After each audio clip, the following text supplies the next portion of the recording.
Hey guys, it's Michael. Welcome back to Michael in the Morning. Today is Monday, November 23rd, 2020, and this is your second stimulus check and second stimulus package update as well as news report. We have a lot of big news to cover from Joe Biden's senior advisor and from former CDC director. They both spoke on the state of the virus, how we're seeing record number of cases every single day, almost 200,000 cases, and how that affects stimulus and the economy moving forward, if we're going to see more lockdowns. We're also going to go over what senior advisors to Joe Biden said about the status of the second stimulus check and how they want to have one passed within the next couple of weeks and what needs to happen for a bill to pass. So we're going to go over all of that and more, but let's just get right into the updates. Following President-elect Joe Biden's call over this past weekend to expedite and pass a second stimulus package very quickly, Fox News Sunday host Chris Wallace pressed Biden's advisor during a televised interview on when he would meet with Republican Senate Majority Leader Mitch McConnell to come up with a second stimulus package agreement.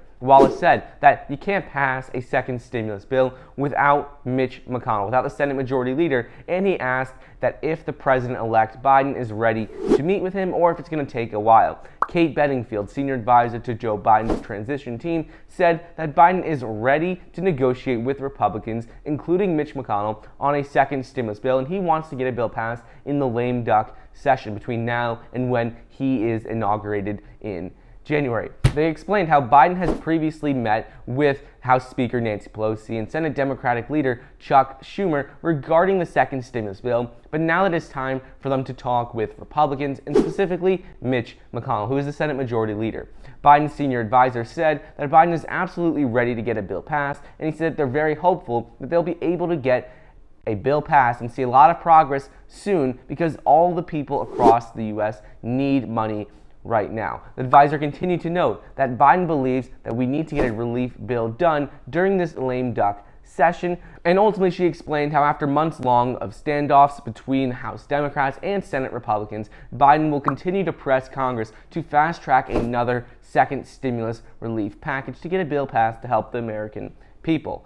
Biden and a number of congressmen spoke out over Twitter and to reporters this weekend, providing us with a lot of insight on the second stimulus package and the status of it moving forward. Biden said that right now, Congress should come together and pass the second stimulus relief package, and he told reporters that there's so much we can do, but the only way we can get a bill passed and get movement in Congress is to do everything together. Representative Josh Gottheimer, who had crafted a trimmed-down HEROES bill with the bipartisan Problem Solvers Caucus that was rejected by President Trump, he came out and said that McConnell is doing his Grim Reaper act again. He said that McConnell does nothing, then he says Democrats and blue states want handouts, then red states are on fire, and he said ultimately Mitch McConnell says nothing's getting done, but then he's the one who doesn't want to do anything and get a bill passed. He said that ultimately he knows Republican senators who recognize that we must do something now, and he knows a number of Republican senators who want to get a bill passed immediately. He says that Democrats also have to be willing to negotiate. Maybe they won't get everything they want, but the most important thing is to get past what needs to help the American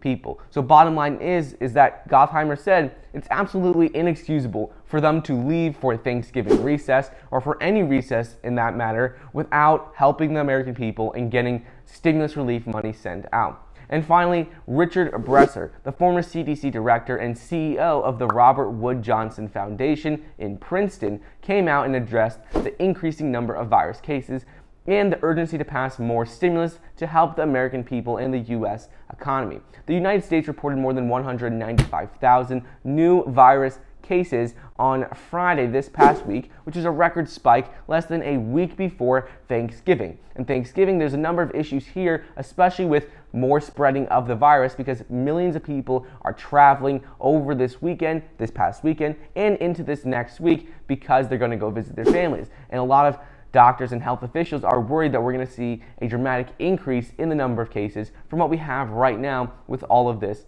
traveling. But with that being said though, Friday's record of almost 200,000 new virus cases brings the 7-day average up over 167,000 cases, which is an increase of over 20% from just a week ago. On top of this, the rise in cases is also driving a surge in hospitalizations and in the number of deaths. More than 82,100 people are currently hospitalized with the virus across the country, and this is more than we've had at any point during the entire pandemic. Richard Bresser said that the decision facing Congress to pass stimulus soon will determine the value we ultimately place on human life. He wrote this in USA Today. He explained how that another spike in virus cases, which we're seeing right now, will deliver unbearable economic distress, and up to 40 million renters will potentially lose their homes. He explained how the monthly Census Bureau survey says that the number of households that cannot afford to pay their bills and their usual expenses just rose by 2.3 million people, and now we're almost at 35 million people, according to this census survey, that cannot pay their bills. Bottom line is that people not being able to pay their bills and get evicted from their homes is the cost of having lawmakers who can't make a decision and can't get stimulus passed quickly. Richard Bresser said that things will only continue to get worse without more stimulus and without immediate action from Congress, so we're going to have to be careful moving forward, and Congress ultimately has to pass a stimulus bill as soon as possible. So anyways, that's what's going on with the second stimulus check and second stimulus package. What senior advisor to Joe Biden said about the status of stimulus, and CDC former director Richard Bresser. I hope you guys enjoyed today's video. Don't forget to get your 2 free stocks valued up to $1,600 when you download the Webull investing app using the link down below. I hope you enjoyed, and I'll see you next time.